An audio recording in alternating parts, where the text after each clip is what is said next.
హైదరాబాద్. హైదరాబాద్ అనగానే మనకు ముందుగా గుర్తుకొచ్చేది ఈ చార్మినార్, ఆ తర్వాత హైదరాబాద్ బిర్యానీ. హైదరాబాద్ చూడడానికి వచ్చిన వారు హైదరాబాద్ బిర్యానీ రుచి చూడక తిరిగి వెళ్ళారంటే నమ్మండి. మనము ఓసారి రుచి చూద్దాం పదండి.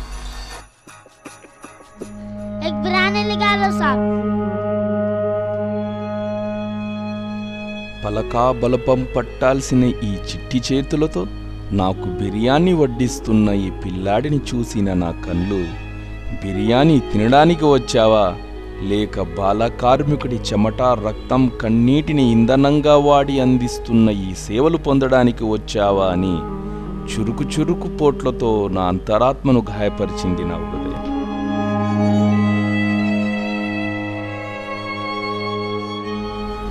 ఏది ఏమైనా నా ఆకలిని ఆపలేను కదా.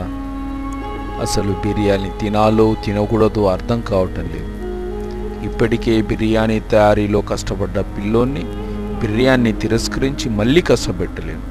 అలాగని బిర్యానీ తిన్న నేరం గుర్తుకొచ్చిన ప్రతిసారి బాధపడలేను.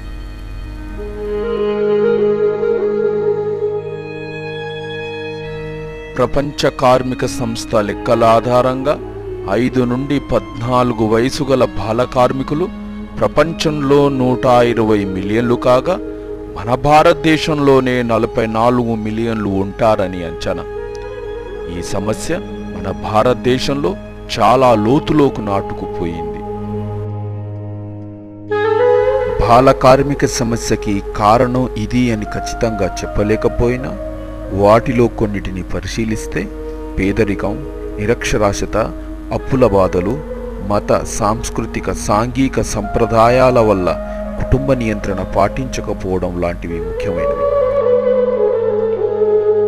బడికి వెళ్లాల్సిన బాలలను బాల కార్మికులుగా మార్చి హోటల్లో, ఇటుక బట్టిల్లో, గనుల్లో మీరు వాడుతున్న మీకు ఇష్టమైన వస్తువుల తయారీ ఫ్యాక్టరీల గోడల మధ్య మానసికంగా, శారీరకంగా నలిగిపోతున్నారు.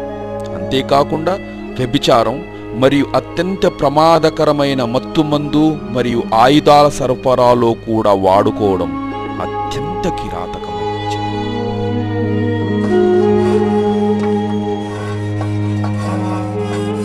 నాకు చదువుకోవాలంటే ఇష్టం, కానీ మా అయ్య నన్ను కొడతాడు.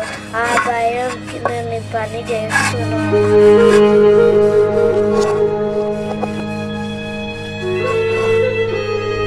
మన దేశంలో పేద కుటుంబీకులు పాఠశాలకు అంత ప్రాధాన్యత ఇవ్వకపోవడానికి కారణం వారు వారి కుటుంబం నడపడం గురించి ఎక్కువగా ప్రాధాన్యత ఇవ్వడమే. ఇక యాజమాన్యం పిల్లలను పనిలో పెట్టుకోవడానికి కారణం పెద్దవారి వేతనంతో పోలిస్తే పిల్లలకి సగం వేతనంతోనే పెద్దవారి కంటే చురుగ్గా పనిచేస్తారు పిల్లలు. తద్వారా యాజమాన్యం ఎక్కువ లాభాలు పొందుతూ మానవత్వాన్ని మరుస్తుంది. బాల కార్మికులను చదువుకోవడానికి ప్రోత్సహిస్తే వారు ఏదైనా సాధించగలరు అనడానికి ఈ బాలుడే ఉదాహరణ.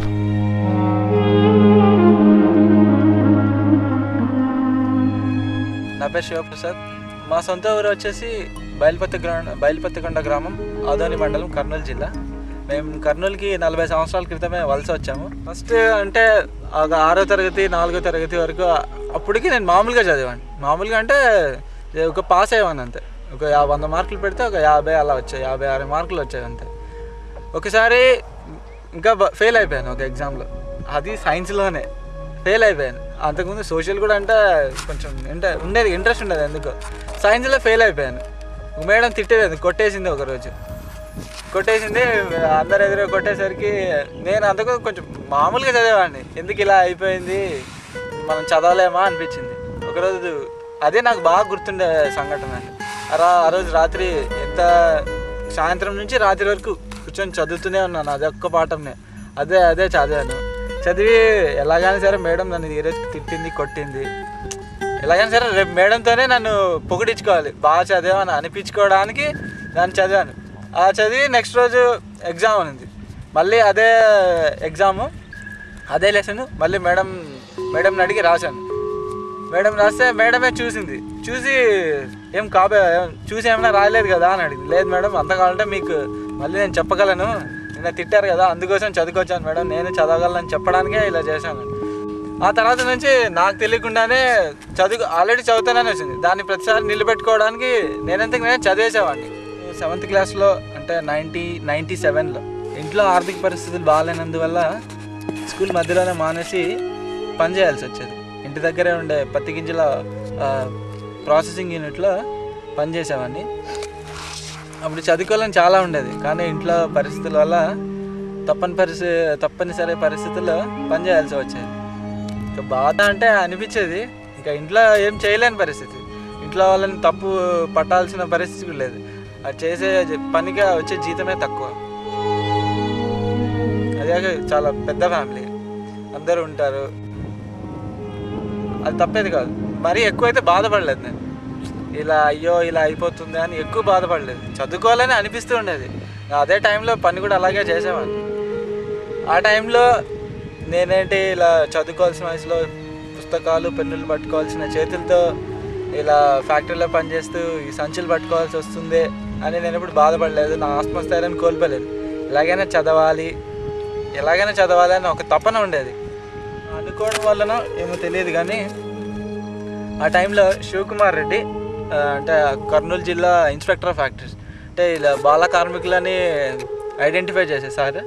ఆ సార్ ఆ టైంలో నేను పనిచేసే ఫ్యాక్టరీకి వచ్చేసి ఇలా ఎందుకు పనిచేయాల్సి వచ్చింది నా గురించి అంతా కనుక్కొని, చదువుకోవడం అంటే ఇష్టం అని తెలుసుకొని నాకు చదువుకోవాల్సిన అన్ని ఏర్పాట్లు చేస్తానని సార్ చెప్పి వెళ్ళాడు. సార్ తర్వాత మళ్ళీ 2-3 రోజుల తర్వాత సార్ మళ్ళీ వచ్చాడు. అప్పుడు వచ్చేసి మా నాన్నని పిలిపించి ఇలా చెప్పడం బాగుండదు సార్ అంటే, సార్ మాకు పంపించడం ఇష్టం లేదు కానీ తప్పలేదు అని చెప్పాడు. చెప్పే తర్వాత సార్ కొంచెం డబ్బులు ఇచ్చేసి చదువుకి ఎలాంటి ఇబ్బంది కాకుండా చూసుకోని నాకు తర్వాత అలాగా మా అక్క కూడా కలిపి ఇద్దరికి ఇచ్చాడు. ప్రతి సంవత్సరం స్కూల్ ఫస్ట్ వచ్చేవాడిని. స్కూల్లో ఉన్నాగానే 7th 8th అప్పుడే సైన్స్ ఇష్టం, డాక్టర్ కావాలండి. అది 10th క్లాస్కి వచ్చేసరికి ఇంకా చాలా బలంగా ఉండేది. ఎలాగైనా డాక్టర్ కావాలి, బాగా చదువుతున్నానా అని అందరూ అనేవాళ్ళు. దానికి తోడు ఎలాగైనా చేయగలను అనిపించేది. అందుకోసం ఇంట్లోనే కష్టపడి చదివాను. అప్పుడు ఒకసారి రాసినప్పుడు 5000 ర్యాంక్ వచ్చింది. అప్పుడు దానికి అగ్రికల్చర్ వస్తుంది అన్నారు, మెడిసిన్ రాదు కష్టము అన్నారు. దాంతో కౌన్సిలింగ్ కూడా వెళ్ళలేదు. తర్వాత మళ్ళీ రెండోసారి ట్రై చేశాను. అప్పుడు 2443 వచ్చింది. ఇప్పుడు ఈ శాంతరాం మెడికల్ కాలేజ్లో బీసీపీ రిజర్వేషన్ కింద మెడిసిన్ సీట్ వచ్చింది. అది 2005లో. 2005లో అప్పుడు మొదటిసారి కాలేజ్ ఫీజు 40,000 అది సారే కట్టాడు. అది కూడా కష్టమవుతుందని.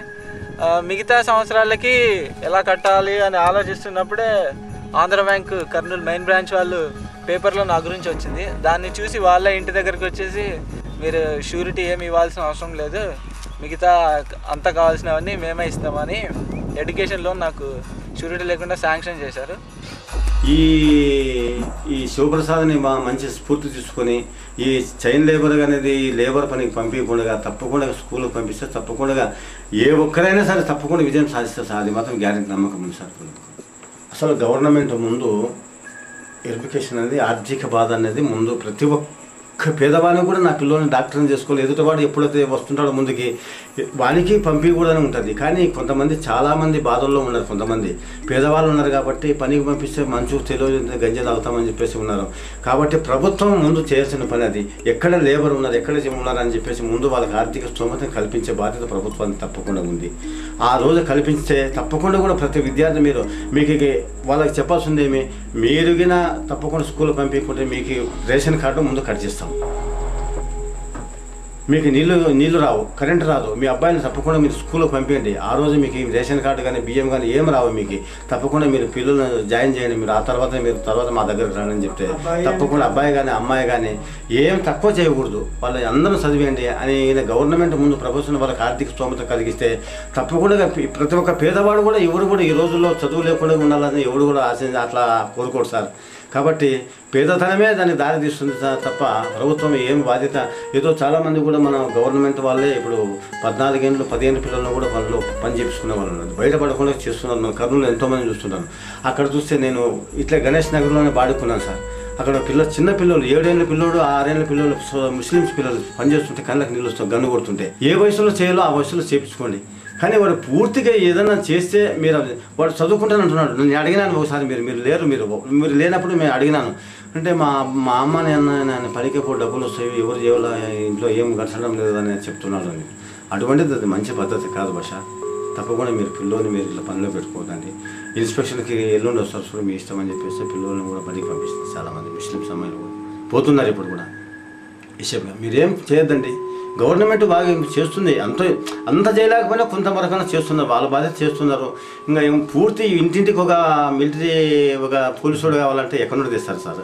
వాళ్ళైనా కూడా ప్రతి ఒక్కరికి చెప్తున్నారు, రమ్మని చెప్తున్నారు, స్కూల్కి రమ్మని చెప్తారు. మన బాధ్యత అది, మనం పోవాలా, మనం చదువుకోవాలా. అంతేగాని ఇంటికి వచ్చి పిలుచుకోవాలా అనేదని అది ప్రభుత్వాల మీద రుద్దకూడదు. కాబట్టి ఈ పేదరికాన్ని నిర్మూలించడానికి ప్రభుత్వం తప్పకుండా వాళ్ళకి సహాయం చేస్తే వాళ్ళు కూడా తప్పకుండా స్కూల్లో పంపించడానికి ఉంటుంది సార్. మొదట పని వాళ్ళు చేయాల్సింది. నేను చెప్పేది ఏమంటే, ఇద్దరు ఆడపిల్ల కానీ మగపిల్లోడు కానీ ఇద్దరికంటే ఎక్కువ లేదు. ఇద్దరే ఒక్కరున్నారు, ఇంకా సంతోషమే. కానీ ఆ దాంట్లోనే నువ్వు ఎక్కువ బాగా చదివించుకో, మంచి డెవలప్ అయ్యి నీ పేరు నిలబెడతాడు. అంతే తప్ప ఏదో 5 మందిని 6 మందిని అంటే వాళ్ళకి అన్నం పెట్టలేము, చదివించుకోలేము. అదే నేను కూడా ఎక్కువ చెప్తున్నాను సార్. వాళ్ళకి 5-6 మంది పిల్లలు ఉన్న వాళ్ళు ఎవరు కూడా ఏం చదివించుకోలేరు. వాళ్ళకి అన్నం పెట్టదని కూడా శక్తి లేకుండా పోతాం మన దగ్గర, పేదవాళ్ళం కాబట్టి మీరు ముందు ఒకరిద్దరితోనే ఆఫ్ చేసుకొని వాళ్ళకు ఉన్న దాంట్లోనే మంచి చదువులు చేయించుకొని మంచి విద్యాబుద్ధులు అయితే మీకు కూడా మంచి భవిష్యత్తులో కూడా బాగుంటుందని నేను అందరూ కూడా అదే మాట చెప్తాను సార్, ఇప్పుడు కూడా చెప్తున్నాను. కాబట్టి అటువంటిది ఈరోజు నా కొడుకు ఈ విధంగా నేను ఆ బాధపడి ఈ రోజుకి నా పంపించకపోతే ఈరోజు నా కొడుకు డాక్టర్ అయినాడు. కాబట్టి ఈరోజు కూడా నీ పిల్లోడు అంతో ఇంతో టాలెంట్ ఉంటుంది, ప్రతి పిల్లోడు నువ్వు పంపిస్తే బాగుపడతావని చెప్పేసి చాలామందికి నమస్కారం చేసిన సార్. సో ఈ చైల్డ్ లేబర్ని ఎలిమినేట్ చేయాలంటే ముందుగా గవర్నమెంట్ కాదు, ఎవరో కాదు, చేయాల్సింది ముందు మనమే, మీరే. ఇప్పుడు చైల్డ్ లేబర్ని వాళ్ళు ఎలా స్టార్ట్ అవుతారంటే, వాళ్ళకి ఏదో ప్రాబ్లం వచ్చి పని చేయడానికి వెళ్తారు. పని చేసే వాళ్ళు ఏదో జాలిపడి వీళ్ళకి ఏదో సహాయం చేస్తున్న ఫీలింగ్తో వాళ్ళని పనిలో చేర్చుకుంటారు. ఇంకా కొంతమంది ఏంటి, వీళ్ళకి చిన్నపిల్లలు, వాళ్ళకేం తెలియదు, తక్కువ డబ్బులతోనే పని చేస్తారని ఆ రకంగా తీసుకుంటారు. ఏ రకంగా తీసుకున్నా అది తప్పే. అలాంటి టైంలో ఏం చేయాలి, మీకు వీలైతే దగ్గరలో ఉండే స్కూల్లో జాయిన్ చేయించండి. మీకు ఇంకా మీరు చాలా బిజీ అనుకొని ఇలా కాదు అనుకోతే దగ్గరలో ఉండే చైల్డ్ లేబర్ ఆఫీసర్ కానీ డిస్ట్రిక్ట్ కలెక్టర్ కానీ రిపోర్ట్ చేయండి, వాళ్ళ స్కూల్లో జాయిన్ చేస్తారు. తర్వాత ఇంకోటి ఏంటంటే, ఇది అంతగా అనిపించకపోవచ్చు, సో ఏదైనా ఒక ప్రోడక్ట్ పైన this product is not made by child labour అని వచ్చేలా గవర్నమెంట్ ఒక యాక్ట్ తీసుకోవడం. సో దాన్ని తీసుకొని అలాంటి ప్రోడక్ట్స్నే కనీసం జనాలు దాన్ని కొనడం స్టార్ట్ అవుతారు. సో మిగతా కంపెనీ వాళ్ళు కూడా దాన్ని ఇనిషియేట్ చేస్తారు. అలాగైనా కొంతవరకు తగ్గచ్చు, కాకపోతే మొత్తం తగ్గదు, కొంత తగ్గిన మేలు.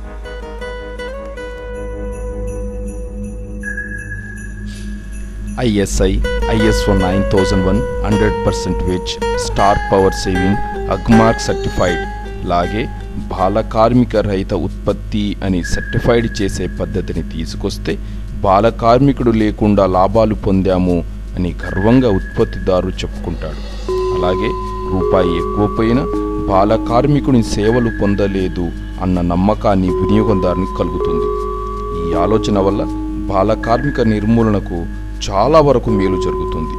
ఇక నా వంతు కర్తవ్యంగా ఎక్కడైనా బాల కార్మికుని గమనిస్తే చూస్తూ వదిలేయక 1098కి ఫోన్ చేసి ఫిర్యాదు చేస్తాను.